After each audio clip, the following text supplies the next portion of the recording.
in what is coming as a major update from the National Board for Examination in Medical Sciences. It has now lowered the qualifying percentile for NEET PG examination, paving the way for more candidates to now participate in the third round of counselling for 25-26 academic session.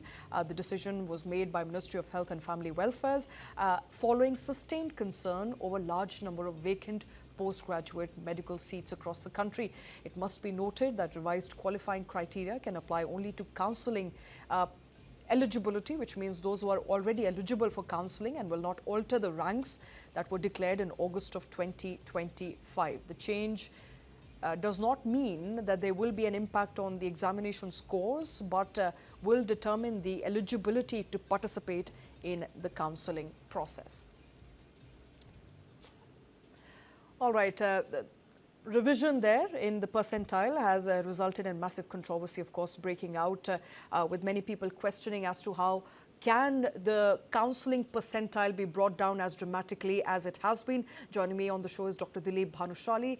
He's the immediate national past president of IMA. Thank you very much, Dr. Bhanushali. I think the first question that I would like to ask everybody's mind at this point is, while it's important to fill all the vacant NEET PG seats because we want more doctors in the country, but bringing the cutoff percentile for potential surgeons to, in some cases, 0 or minus 40 a score, how does it do justice?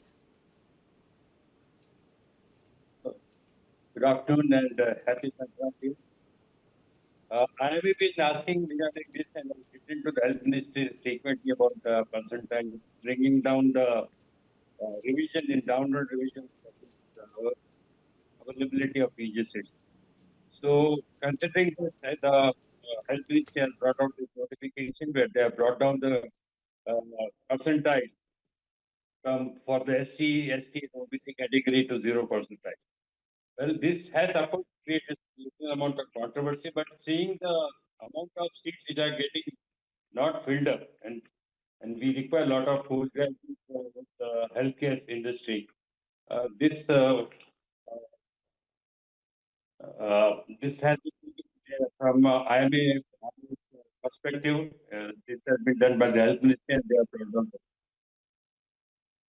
This has been done by the Health Ministry, and of course there is a division of opinion here. Some people say that the country's medical infrastructure is crumbling, it's under pressure. So clearly we want more doctors, we want more qualified doctors. On the other hand, sir, there are a lot of people there today who are looking at this revision and asking, do we need doctors who can't even score a basic percentile? Do we need surgeons? Do we need potential experts in the medical fraternity who can't even score a certain percentage to qualify for that seat? Because this essentially means that anybody who's appeared for NEET PG, even if they've got minus 40 marks, can now potentially get a seat and become a surgeon tomorrow.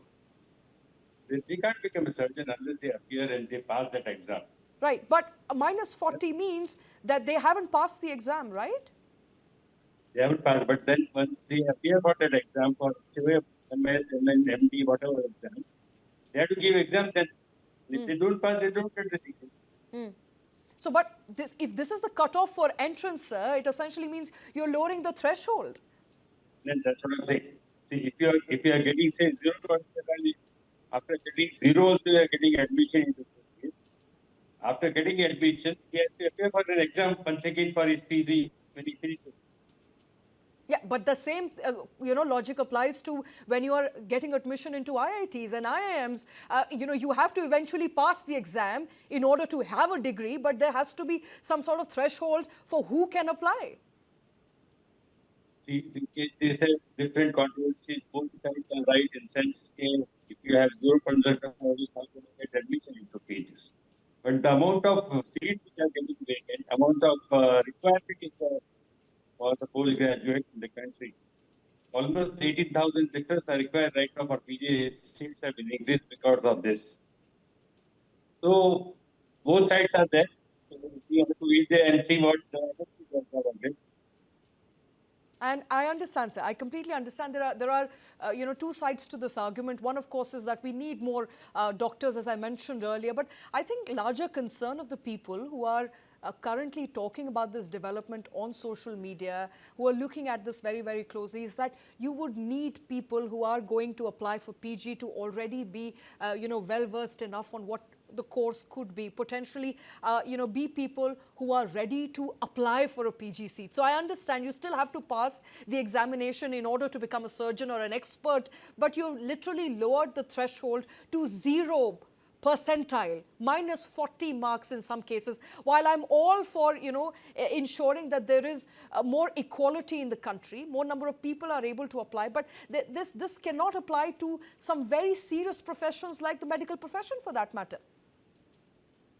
To a certain extent, you are right on this, because getting 0 percentile and still getting a PG seat. But then seeing the larger scenario, there is also shortage of postgraduates, and the government decision is to bring down the percentile. Dr. Dilip Bhanushali, I can see that you are caught between a rock and a hard place there. But thank you very much for taking time out, sir, for joining us on the show. That, of course, continues to be a story we're tracking here very, very closely.